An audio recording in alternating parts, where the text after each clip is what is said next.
evening, everyone. Thank you so much for being here. So today, I will be talking about my great-grandmother, Rosebud. The title of my paper is Raising Shapel with Rosebud's Morning Musings, a personal, philosophical, and pedagogical assurance examining Black grandmothers' voices. And so we're going to start. But before we start, we're going to start with... There's also one notice on the chat. Go there? Do you want to see it? Well, I'm just wondering if it's an audio. Oh, is it audio? Well, I don't know. I just wanted to check. Somebody Is that said okay, something, yeah. Shapel, before you get out of the way? Yeah. It may not be any. Oh. Griselle said, great job, Rebecca.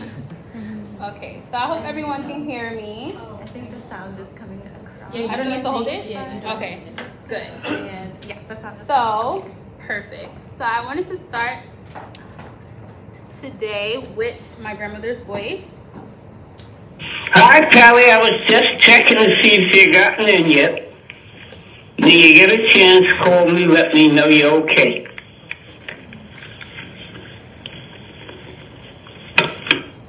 So that was a voicemail, one of many voicemails my great grandmother always left me to check in with me. So I'm pressing the next. It's not going. Okay. So here's kind of the order. Oh, my God. Here's the order of the presentation. I'll start with introducing my grandmother, the different dimensions of voice, the elements, the morning rituals, channeling greatness, and Black feminist theories, and the why and the how. Those are the little titles of the section. Only was he at Sunday school. And after Sunday school, he would take her across the street to see his mother. Right. His mother and Toots's father were sisters and brothers. Brother, I'm just trying to see, all right, so now, like, because if your dad said the slave owner was his father. So in that short clip, it's one of my older cousins asking my grandma about some of our family history. So my grandmother was born in 1923. At the time she transitioned, she was 98 years old. She transitioned the same month that I started this program in 2021. She was the youngest of her siblings. She was the matriarch of my family, and she was a hardworking woman working in care, specifically as a nurse for over 60 years. She had 5 sons, and her sons also passed before she did, all 5 of her sons. She pushed for education and was an activist and a quiet leader. As we go through this journey in this presentation, you'll see that my grandmother is a no-nonsense kind of woman. So some of the keywords in my paper are up here: voice, knowing, Black grandmother, responsibility, self-determination, education of self, self-esteem, desire, self-regard, critical consciousness, place, experience, caring, and discernment. In my paper, I really work through self-determination, self-esteem, self-regard, all being 3 separate concepts, and oftentimes we use them as synonyms, but I show that each one has a special place and its own unique identity. The thesis questions in my paper were: how do our Black grandmothers' voices shape our values and foundations as people navigating this modern world? In what ways do our Black grandmothers' voice model self-determination? What are the implications of a pedagogy centering knowledge of self through Black feminist voices? And what kinds of social support and educational experiences must young people of color have to steward them successfully into empowered adulthood in America? So when I thought about my education and I thought of me being an educator, one thing that came to me and a theme that was in my experience being here at TC in the last 2 years was this concept of voice. So I presented this presentation in a much shorter capacity in Ohio earlier this year. And now that I'm finished the paper, I divided the work into 4 separate sections. In the beginning, I touch on her voice.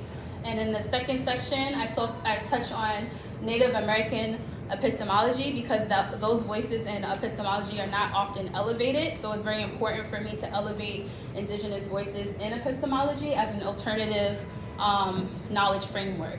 The third section, I used a Black feminist epistemological standpoint. And I used the voices of Toni Morrison, Bell Hooks, and Angela Davis, along with my own and my grandmother's.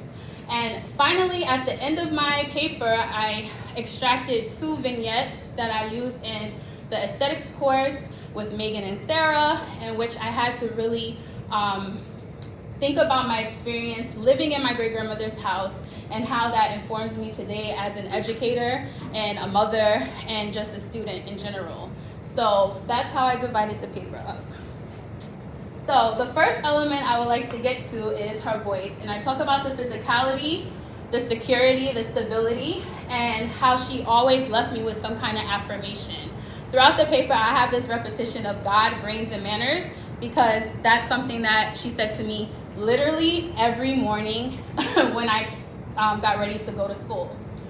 So I wanted to read these 2 paragraphs from my paper, if you can bear with me, before I play a clip of my grandmother's voice, so you can really understand how this call and response interacted between hearing my grandmother's voice every day as a child into a teenager into a woman, and then also see how that impacted me as a full person today in the world. So my great-grandmother's voice took up space. The sound and utterances from her mouth originated from an ancestral and authoritative place. Her voice was big and demanded recognition. Her voice was not deep nor high. In fact, it was never about the octave or the volume. It was always the feeling and the vibration once your ears and bodies received the messages she spoke aloud. It was comforting and assured. It was solid and stable. Rosebud, my great-grandmother, never stuttered and her voice never shook. Her voice was cheery yet serious, and in that harmonious balance was always an aura of faith and hope. I knew my great-grandmother was the smartest and wisest person in the whole world, just from her unique rhythm in speaking. It always gave a feeling of being sure. She never spoke too fast, unless it was an emergency, of course. Her usual voice was calm and collected, with an air of confidence despite present circumstances. Her speaking manner was always controlled and assertive. In situations that were chaotic, my great-grandmother's voice pacified the flames of worry and defeat. When my great-grandmother spoke, she spoke from a place of deep embodied faith. As the matriarch of my family and community elder, she used her voice to counsel and guide many people back to their sense of possibility and problem solving logically and spiritually when they were arrested with fear and self-doubt. Her faith was enough verification to navigate through obstacles and defeat adversities by the act of declaring victory in advance of the actual outcome in real life. So that's how I kind of sum up the manifestation she spoke and the affirmations. And now I'll just play another small clip so you can hear her voice talk to a family member. I mean, I guess even though it was just a nickel, to come by and That was a lot, damn. You worked housework the whole damn day for $2. Ooh. Yeah. Money was a penny, a 5 cent. You know what the baby roof looked like today? Mm-hmm. The baby roof then was twice the size for a nickel. But a nickel on Sunday for the whole week, I got 5 cents for Sunday school, 5 cents for church, and 5 cents to spend. And that was it. Every Sunday I get 3 nickels. Wow. And you better put in the one for Sunday school and church. Don't let somebody tell you, well, my aunt was assistant superintendent in Sunday school, so she know. And back then, they still have the envelopes like this, but they used to have a sheet with the bulletin that told how much everybody gave on the envelope. So you couldn't get by with that nickel there. Because if your name did come out with that nickel on it, are you kidding? They didn't play around. But money was hard to get, you know. I remember when, cigarettes was 21 cents and a container of milk was 21 cents. And that's why I didn't smoke. Yeah, that's the truth. That's because if I used the 21 cents for cigarettes, kids didn't have no milk. That's why I never.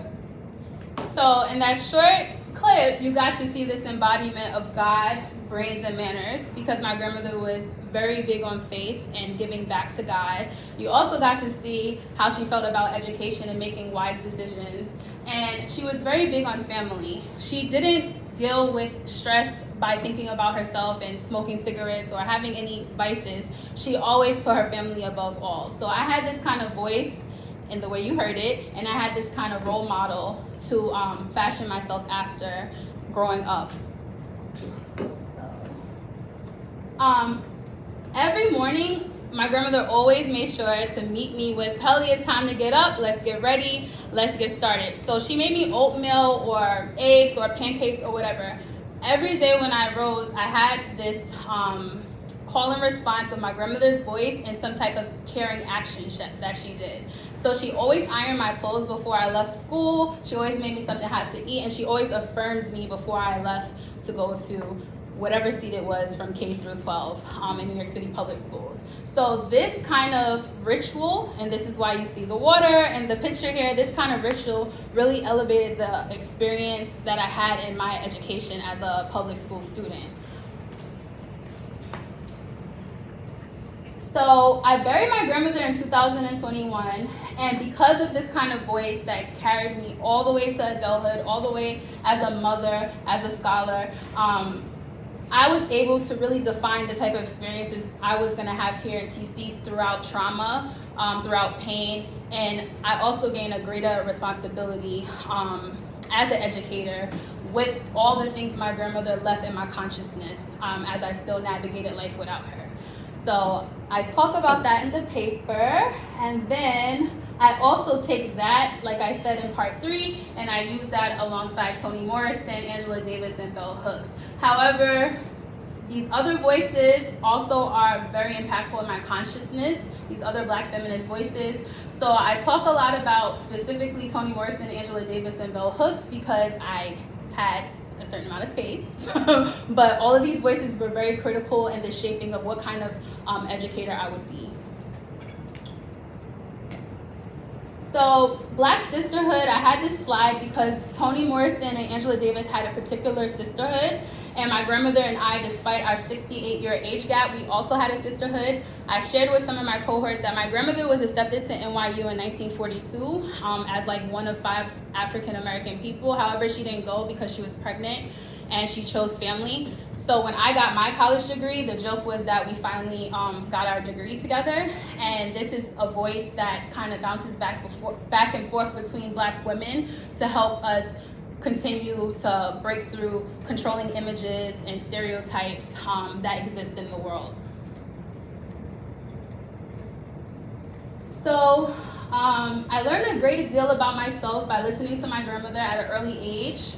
And these pictures are just some memories of her. This is her when she was a teenager. My grandmother always told me no matter what my background was, no matter what kind of obstacles I had to face at a young age, that I could be whatever I wanted to be, I can do whatever I wanted to do. And here I am today giving this presentation on my grandmother, which is not typical in a philosophical space, but I spent a lot of time in elevating certain voices so that it could work, because this was the most impactful voice in my life as an educator and mother.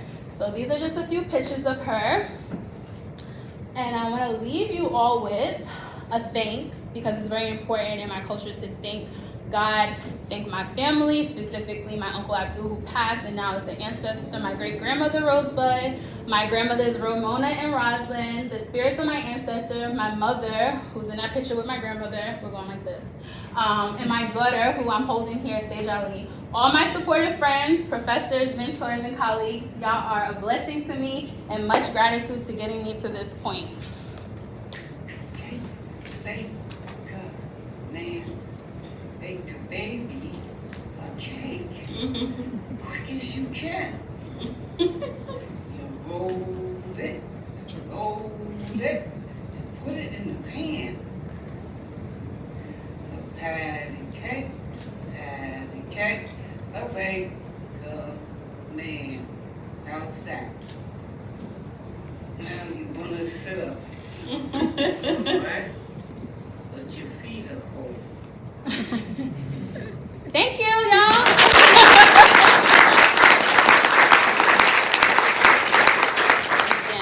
right? When you hear certain things, your posture change, your mental will change if you are fed certain things. You know, if people speak affirmations into your life versus speaking dehumanizing things in your life, you're going to posture yourself and navigate the world differently. So for me, my grandmother's voice, being a working class woman, both of us, despite how I came into this world and whatever that came with, that baggage, that voice was able to shape and mold me into something that was much more than whatever the world said I could be. So for me, the voice was an epistemological tool because my grandmother may not have had the academic education that I'm at this point able to have, but by using something that's free, because she took ownership and agency with it, she used her voice to really shape me and teach me a lot of lessons about being a person in the world today. Next question from Elena. Oh, okay. Thanks. Sorry, Shapel, I really enjoyed the presentation as well. It was so nice to actually hear the voice of your grandmother, so that was really special. Thank you for doing that. So one of the slides you were talking about the sisterhood that you felt with your grandmother, and it reminded me of one of Bell Hooks' chapters, Holding My Sister's Hand. And in that chapter, she talks about how even in sisterhood, there can sometimes be, disagreements that arise, like challenges between how you see things or something. But in the end, it usually helps you grow. It helps you to see something either yourself or the other person who you're in sisterhood with. Mm-hmm. So I'm wondering if you ever had any moments like that with your grandmother, where there was some sort of really tough difficulty, but it sort of helped you grow in a way. Thank you. Absolutely. I love that. Me and my grandmother definitely had a lot of things that we didn't see eye to eye on because of that generational gap. But my grandmother was very open-minded, and she was an activist. So she was very radical in her thinking and even though she was faith-based, very strong in her faith, she still had an open-mindedness, and she still saw religion as something that you do. So she's always open to hearing things. And a lot of times, new issues that weren't really something that was so liberated in her time, when I would bring them to her and we would be in conversation, through that conversation there would be disagreement, and then we would come to a space of understanding. And so my grandmother was one of the first people that I had to tussle with about certain things because of that age gap and that difference and the experience of different things. We both are Black women, we both experience oppressions in different forms, but I also didn't live through the 60s. I'm living through a different era. It's covert things that are happening that didn't happen in the same way that it happened to her. So it helped both of us grow. It also impacted the way she also went back and mothered certain other family members that used to say, you have it easy with Grandma Bay. Because when I was younger, she would beat me for less. Not beat, but get on them for less, or sometimes a beating. But but with me, I was considered quote unquote the favorite because of that age gap, and I was the last person she raised before she transitioned. So it was a lot of growth with both of us, definitely. Thank you so much. A question from Vic. Yes. Shapel, thanks so much for that. I really felt so touched hearing it. Especially, I lost a parent during being in the program too, and I think a lot, you gave me language for something that I experienced with voice and that experience. One question I have that I'm struck by is some of the key terms in your writing were self as the prefix, self-determination, self-esteem, self-regard, and so much of what you taught us was the interconnection between selves. So can you help us understand how self was one of the, how do you think of self with so much of your work being about the interrelationship between selves? Yeah. So in the paper, I talked about how self is an integral part of the community, and how through a liberated self and a true understanding of yourself, you can come to see the role and the responsibility you have in giving back to your community.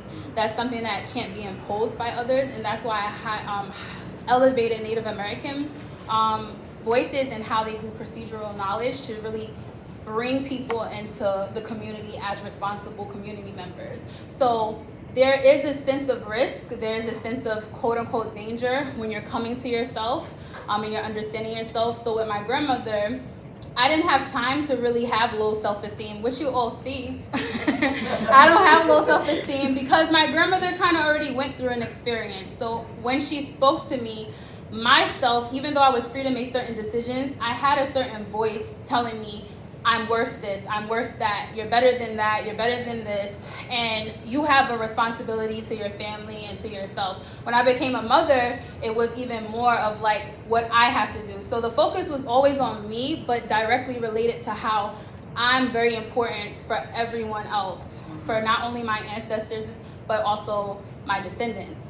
So that's why this self is very important. It's not typically how you look at it in a Western sense, but it's more of like how you need to be a cultivated full self so that you can do your full job in the community that you're responsible to.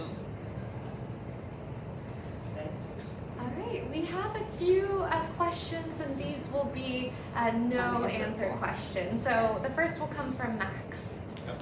I really enjoyed your presentation, and I was thinking about what you said about sisterhood and also ancestry, and how those, following from Vic and what you said to Vic, sort of wrap you up in a whole, something beyond just your immediate self. And I was thinking too about your term victory in advance, and I was wondering what you think of as the dynamics more of victory in advance in speech, and what do you see as some of the threats or the things that tend to devalue thinking of voice as something with authority, or voice as something with a notion of victory in advance? Next question comes from Jess.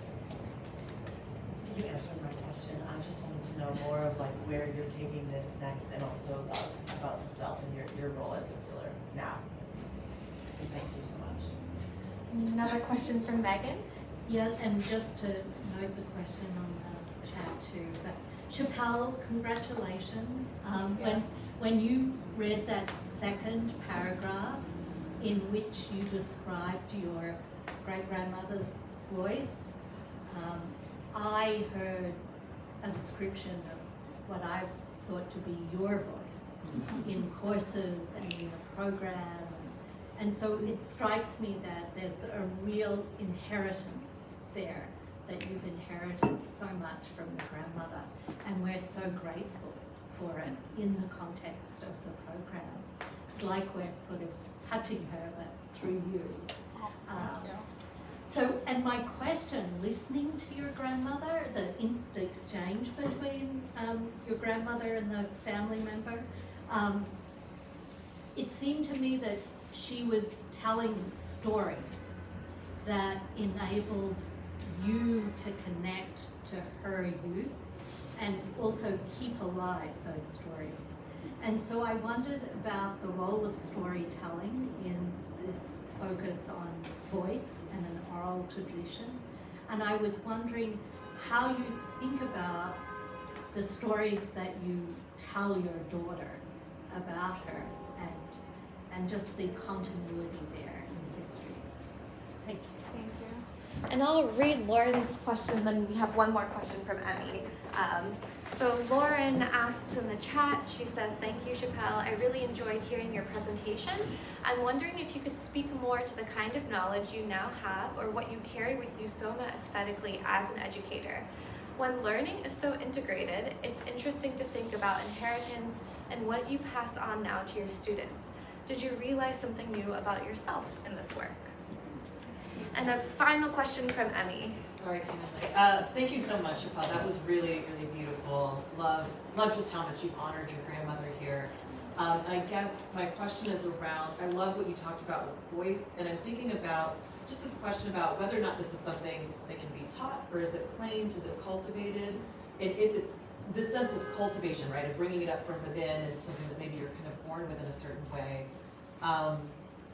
Is it something, therefore, that can maybe like only happen not in formal educational spaces, right? This isn't something you necessarily get from the classroom, or at least the classroom that we know right now, that you have to have these communities that can, in a certain way, support you rather than force something upon you. Or is it something that you could see schooling transitioning to actually allow the cultivation of someone's voice in Thank you. Please join me in thanking Shapel.